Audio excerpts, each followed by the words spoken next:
So, Michelle. So, David. Holy cow. I know. You contacted me just recently and said, I want to talk about Medibank. And my first reaction was, yeah, why? I know. You just didn't understand the gravity and how exciting it was getting. And have I dug myself into a little Alice in Wonderland tea party of joy? I know. It literally is right up your alley. Yeah, totally. I could only imagine what Reddit is like on this. Oh, well, not so much Reddit. I mean, I even had a source. I had a secret source. Was it HP? No.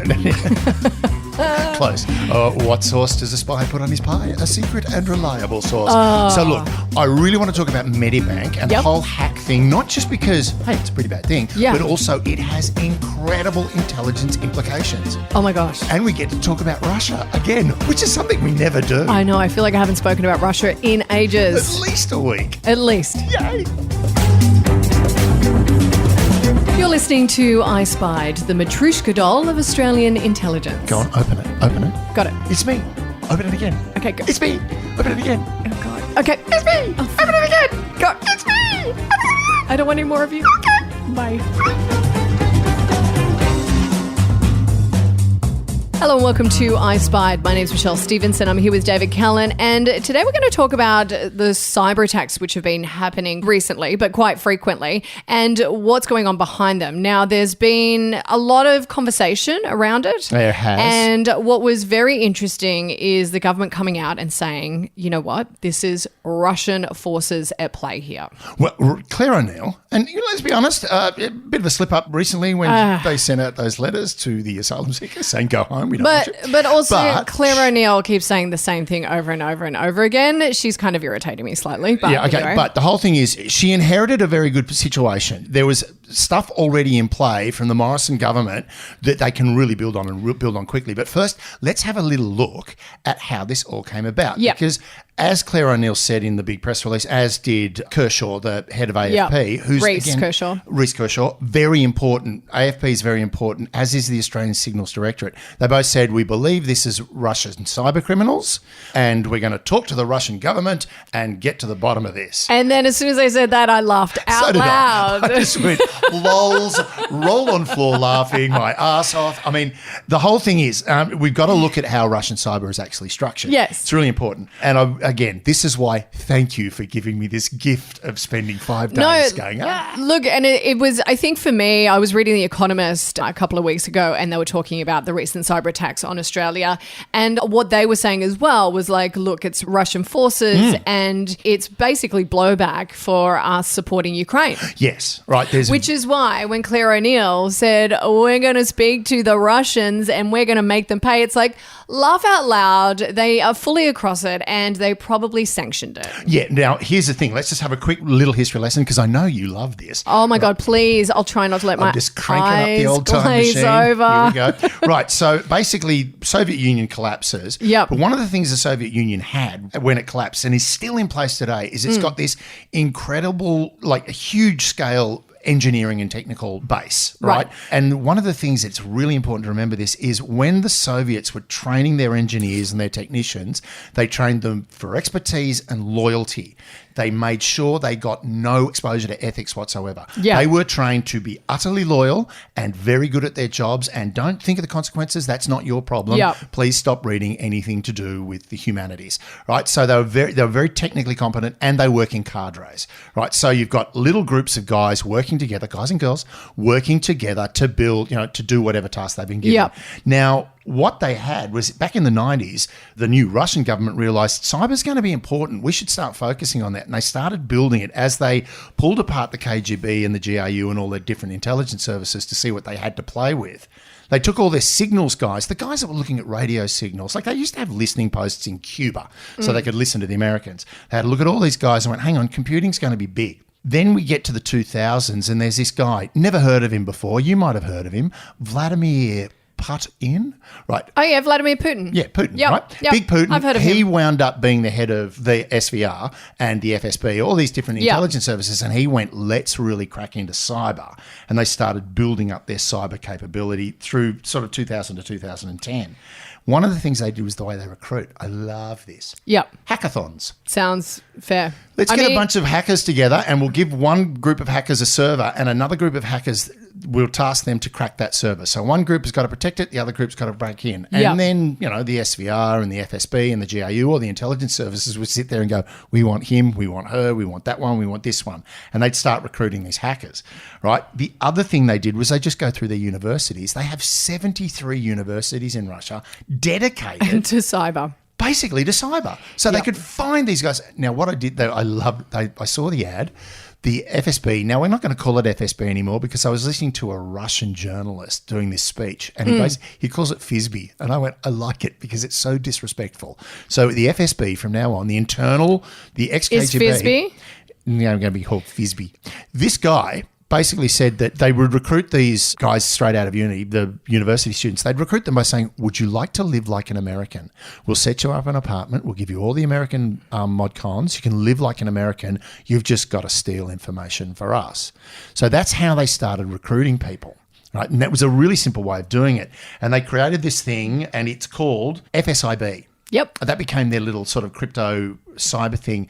One of the things, and it goes back to Claire O'Neill, what it was created to be as the contact point for Western governments to share intelligence on Russian criminal hackers. Yeah. So they go, we've been hacked by these guys. They're your guys. Take care of them. And the FSIB would go, cool. Let's get them working for us now. Now, the FSIB as well are the people involved in the dissemination of disinformation and propaganda. Yep. They're the ones who were involved in what happened on Facebook with the election in the US. US 2016. Yep. And they also, participate in state-sponsored political blogs. Yep. They basically sit on Twitter and create fake profiles and create dissent in other countries, political dissent. That's one of the things they do. They really regard information security. Like, interestingly enough, in Russia, it's information security. Yeah. In the West, it's cyber, right? And the attitude, people go, what's the difference? Well, the difference is really important because the Russians don't just do it as a technical exercise. They do it as a psych op as well, right? They're literally in there to get inside your head. And they did that brilliantly with the election, not because of what they were disseminating out into the social media platforms, but also the DNC hack. When they hacked the DNC, my God, they weren't really putting out anything important. But what it did was it absolutely undermined the DNC's, the Democrats' profile as being a secure and trustworthy organisation. So they really play these games and they play them really, really well. Now, the other thing is their job is to hunt down cyber criminals. But what do you do with that cyber criminal once you got him?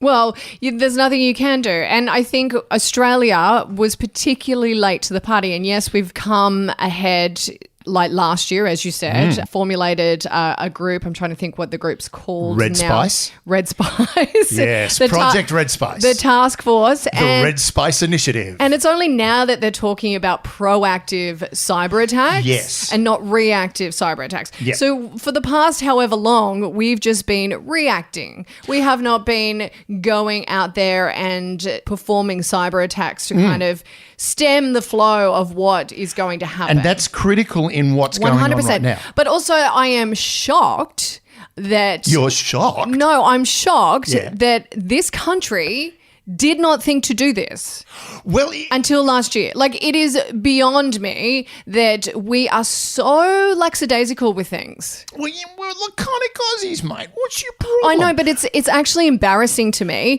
that we have gotten to a position that critical infrastructure is hackable. Well, definitely. And that's a really important point because one of the things the Russians are doing is they're hacking. It's now a kinetic war. Cyber warfare isn't just in the unreal state. It's not just in the ether. It's also in real world. It's real world time. Like their invasion, the invasion of Georgia, they had a heavy denial of service attacks on Georgian infrastructure. They lost power. They lost traffic, they lost energy, they lost all of these critical infrastructures. So it's gone from being a virtual war to a kinetic war, right?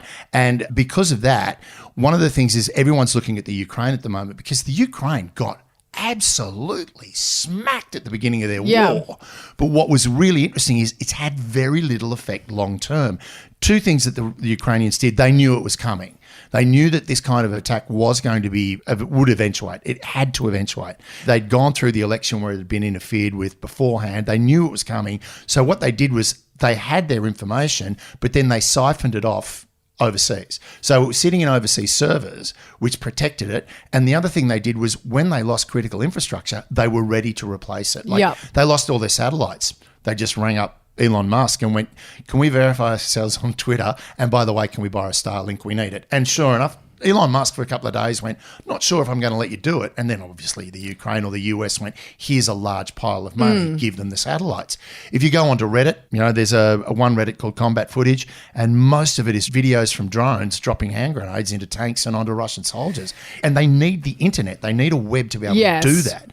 Right. So the Russians have actually, their critical kinetic attack, their cyber warfare, isn't as effective as we like to think. Now, on the Australian side of it, I think we probably went along the lines of let's be good-natured actors here and not attack. The interesting thing is Red Spice. Now, can I read it to you? I love it because absolutely. It's an acronym that obviously someone was paid quite a lot of money to come up with. Red Spice stands for Resilience Effects Defense Space. That's the SP in this spice. Intelligence Cyber Enablers. Why? It's like a weird geeky superhero. I feel like I'm watching an episode of The Boys, and this guy's superpower is to cook. Right? I know. It's like he's a Thai he's a Thai superhero, right? Red Spice, right? So the whole thing is it's a $13 billion budget. I think it was $10 billion to start with, and Josh Frydenberg actually announced it in March, the final budget of the Morrison government. He announced it. But again, I'm going to say this, too little, too late. Well, not too late. It may not be too late. It's too little, definitely, but it may not be too late. But the fact that we did not even think to do this is beyond me. Now, what these hacks have created is disruption and dissent, which is exactly what the hackers want to happen. They don't give a fuck about the ransom. But that important thing we've got to remember here is at the moment we're calling it a criminal act. We're not calling it a state-based act. It is, though. We know that it is. I would put my money behind it 100%. When you have a kleptocracy running everything, everything's a criminal act. Right. Now, the interesting thing is we've got to keep in mind, though, that Australia, we have to be very careful about how we go forward, because as much as we want to be proactive, particularly proactive against what we regard as criminal elements rather than state elements, we don't want to get caught doing it, right? So discretion becomes a really important part of what we do. Absolutely. But also it means that Claire O'Neill needs to shut the fuck up as well when she says stuff. Most of what she has been saying is we've got to do this and we've got to be secret about it. She has been saying they were criminal. And the whole thing I'm very surprised that they named Russia.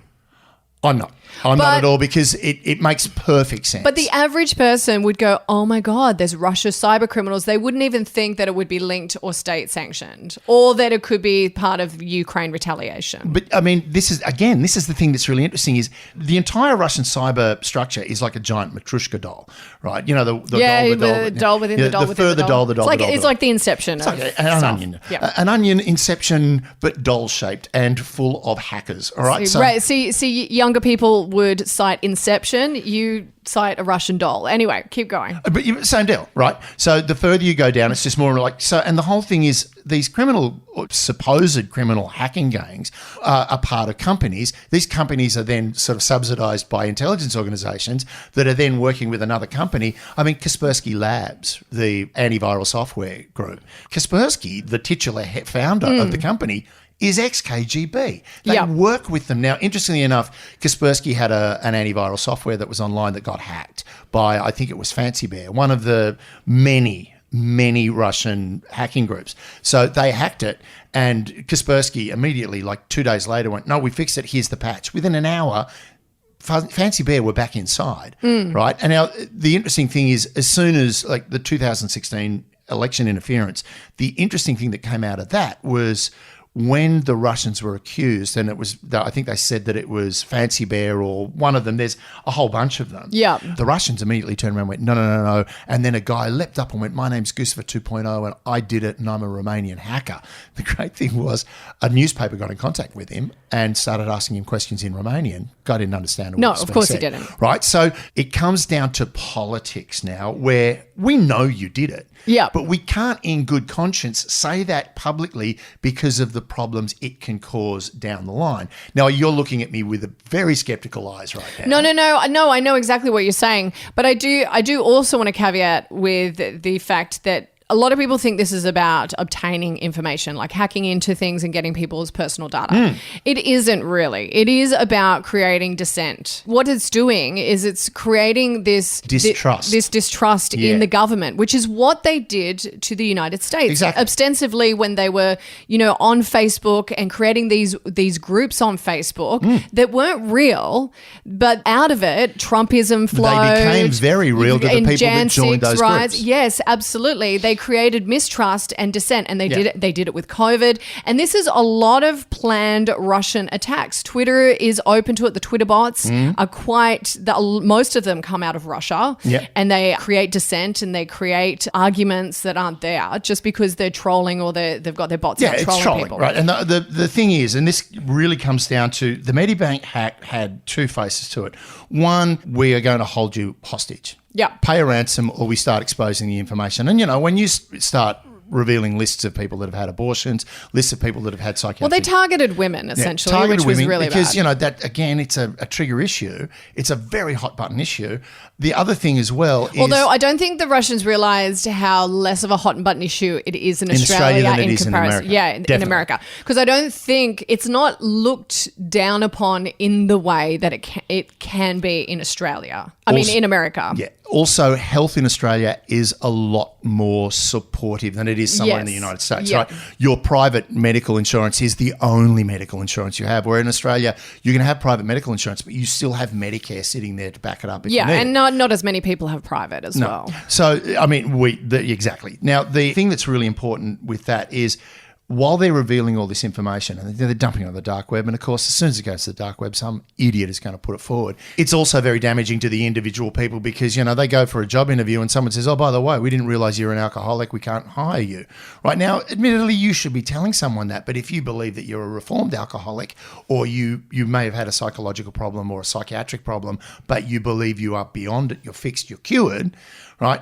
That becomes a black mark on your life that you can't get rid of. Yeah, look, I think the whole thing is they've gone about it in a really destructive and deceptive way. Which was the intent. Yeah, 100%. But I do like this whole idea with the government thinking along the lines of making it illegal to pay ransoms. Yeah. So they're going to, it's basically what they did with the boats. They're like, if we stop the boats, then no more boats will come. So they're thinking if we just stop people paying ransom, then criminals will be less likely to target. Well, also, the other thing with the stopping of the boats, and this is just, again, a sidebar. No, this is a side. The whole thing about the stopping of the boats was stop the information about the boats coming in or out. We don't know what's going up in the Torres Strait because no one's telling us what's going on. Yes, and that's what this task force is doing. They're going to stem the flow of information. The flow of information. We won't know. We won't know, and we shouldn't. Now, No. And there's a really good reason for that was after the 2016 Moscow election interference from Russia, Moscow went into a panic mode because it wasn't the fact that it was done. The fact that really caused a panic in Moscow was how the hell did they realize it was us? Right? Yeah. So suddenly everyone was scrabbling to cover their ass. In the FSIB, so part of FSB, a couple of people were charged with treason. Yeah. The deputy head of FSIB lost his job and they were decimated. They lost 1 in 10 staff members in a purge, right? Because, hang on, you guys dropped the ball because now they know it was us. And as soon as we know who it is, now we can take steps against you. Yeah. And it was problematic that Facebook didn't have the structure and the security in place to stop a lot of this stuff. Facebook really didn't have the motivation to do anything about it either. Oh, of course not. But they could have fixed this long ago. Any of these companies could have. The more clicks, the better for them. It's more advertising. Now, the other thing that's really important that we've got to remember about the Russian system is their lack of command and control. Because the GRU have their own cyber unit, FSB have it, SVR, which is the Foreign Service, have it. The problem is they're not actually focusing on their target areas. Like FSB have domain over the Ukraine. And a lot of people say if they're a domestic intelligence organisation, why are they working on the Ukraine? Because Vladimir sees the Ukraine as his, therefore anything in Ukraine is domestic, right? The SVR are spying on dissidents inside Russia. That's not their job. They're meant to be looking at guys overseas. They're meant to be getting foreign intelligence. The GRU are working on domestic political things when they're actually military. They should be doing... So everyone's stepping on each other's toes. And the reason there's no command and control, and they tried to establish it, one of the deputy secretaries of the Security Council in Russia tried to get it established. It killed his career simply because all of the different heads of departments went, no, we're not going to relinquish it. We're not going to answer to a czar who looks over this, right? So the whole thing is, the one thing that is working in everyone's favour is they're not talking to each other inside. They may be sharing intelligence, but they're not telling each other what they're doing. So they're stepping on each other's toes, and they're so busy fighting each other that balls are getting dropped. Yeah, I think also what was really interesting to me out of all of this was how much of our data is so readily available. Like the whole idea that, you know, I was a former customer with Optus, but I hadn't been with Optus for like 6 years, and yet my data was stolen in a hack. And I'm like, well, hang on a minute, they should not have my data still. Well, that's one of the things they're also doing with this whole new setup. But it should have already been in play. Yeah, exactly. Why are you holding on to data that's 6 years old? You don't need it. You do not need my birthday and my phone number and all of my data. Well, once you've ID'd me as who I am, why are you keeping that ID on record? Exactly. Right? So this was the big thing with Optus, because I remember, God, it was Christmas and I bought a dongle. And they've got passport numbers and license. Like, it's so silly to me. I bought an internet dongle because the Wi-Fi in my mother-in-law's place was terrible, right? So and she had virtually no data, so I just went and bought a dongle from Optus. The big thing was I've been waiting for the email until someone said, you know, I asked a friend, I said, I was expecting it. When did you buy it? And I went back through and went, oh, it was 10 years ago. I went, don't worry about it. Yeah. You are not in that batch of data that was taken. But here's the thing. One of the things that the Australian government want to do is bring in fines for companies that hold data, either too much data or hold it for too long. They shouldn't have it for that long. And the New South Wales government, which is actually really exciting, we have a great system. We have a great app which holds your driver's license and everything, which means why I don't actually have a driver's license. I just have it all on my iPhone.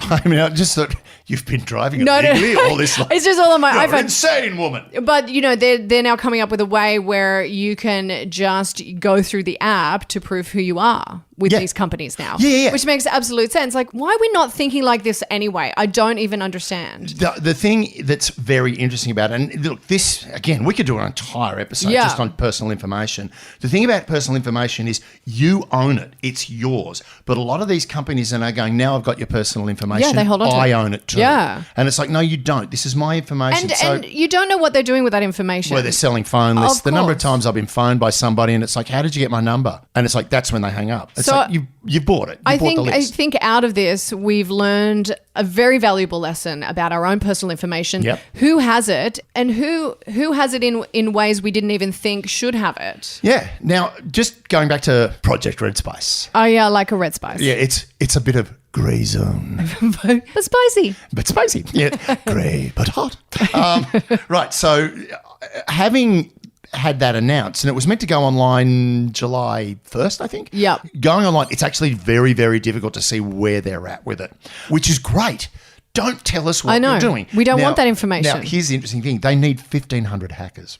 That's what they've said. We're going to recruit 1,500 hackers. Oh, my God. there's a whole bunch of people who need jobs. Look, honestly, my kids, if you want to hack, if you can hack through a PlayStation 5, you're done. I'm pretty sure there's a whole bunch of children going, yeah, that's a job I want. Well, they've actually said, we will give you a license to hack. Yeah. Now, here's the thing. Remember, we're appealing to a younger generation. One of the things that FISB did with their recruiting drive is they sort of had a Kalashnikov firing, and then it morphed into a laptop. This is your weapon. Holy shit, right? That's a bit crazy. Yeah. Now, this whole license to hack, it is going ahead. The evidence I have is I found, I think it was something in the Financial Review, where KPMG has just been given a contract. They're getting $1.2 million a month to recruit hackers. Amazing. Right? So they're out headhunting. Now, here we go. We've just given a private company and they're going to collect all this information. So personally, if I was a Russian, I'd be trying to hack KPMG right now. Good luck, because those guys are probably more... I'm sure they're pretty used to this. They're pretty rock solid with their security. They know what they're doing. So, this is where we're at with this right now is really simply we've been caught on the hop. Yep. Right? We haven't done our due diligence. We haven't done enough. We're doing it now. Hopefully we can get it in place quickly, but recruiting 1,500 people is going to take a while. Time. Yep. Particularly if you've got to not only vet them, if you've got a positive vet them, that can take up to 18 months to get that kind of clearance. Now, interestingly enough, they'll probably be bringing in consultants. I wouldn't be at all surprised if some hacker gets caught. He's going to have two guys in dark suits and dark glasses sitting him in a room going, we're going to make you an offer. Yeah. Because the way the Russians do it, they basically sit the guy. Well, you know they're trawling through all of their criminal lists as we speak. The Russians will sit you in a room and go, you've got two choices. Yep. You've got three. We're going to give you three choices.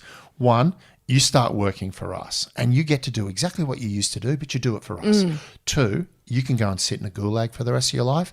Or three, if neither of those are appealing, this is an AK-47. It ain't a laptop, and it will kill you. I'm pretty sure most hackers would jump at the opportunity. You wouldn't even need to pull a gun. I don't think they'd ever get to gulag. No, and there is a really great show on this. It's called Undeclared War, and it's got Simon Pegg, and it's on Stan, and it's all about what we're talking about right now. Yeah. Except take Australia out and put England in. So it's about England and Russia, the cyber warfare, and all of these players. Well, Brexit's it's a great example of what cyber interference can do to a government. So all the stuff that we're talking about, I would highly recommend if you're really fascinated in it, watch Undeclared War, because I found that a really great insight into what's going on. And also it made me realize the missed opportunity that we have. Yeah. Oh, look, we have dropped the ball on this. We've been trying very hard. I mean, the AFP have been working hard on it. The ASD have been working really hard on it. The ASD are technically meant to be working in military stuff, but of course that's going to expand. ASIO have its own cyber warfare thing. The whole idea is let's get it all working together so we know what the hell is going on and we can start proactively confronting the enemy in the battle space that is the cybersphere, I suppose. The cyberspace? The cyberspace. The sphere that is the battle sphere that is the cyberspace. The cyberspace. Oh, yeah, that works. It's like a little Matryoshka doll. Or Inception. Inception. Okay, we'll call it that. Now, before we finish. Oh, God. No, I thought we were done. Okay, go. You thought you were done, but one little thing, and it's an apology. I've got to make an apology. To who, me? No, not to you. I would never apologise. You should always apologise to me. I apologise to my wife enough. You're my studio wife. I don't get it. I'm trying a different kind of relationship Okay. here. No, I've got to apologise to a listener in Czechia. Okay. Yeah, Toasty. Toasty got in touch with me via our Twitter handle at iSpy Podcast. But Toasty likes to listen to us as they're going to work on a Monday. Oh, nice. So they say that you give me a laugh. People keep staring at me on the train because I'm laughing. Okay. To which I said, well, tell them what you're laughing at. They'll enjoy it. But she pulled me up because I called a Nazi physicist Neil Bohr. What? Neil Bohr. Okay. As she went, who is he? The Nazi twin of Danish physicist Niels Bohr. To which I went, oh no. And then she said, and the funniest thing is you pretending to know how to pronounce foreign words. You're an idiot. You make me laugh. Yes. So, see, Toasty, he's an absolute moron. So Toasty, this is for you. My apologies for getting that person's name wrong. I'm a fool. Can everyone bombard the Twitter handle and tell him everything that he's got wrong? I would love that. Oh God, this is going to be a long weekend. I know. Cheers. Bye.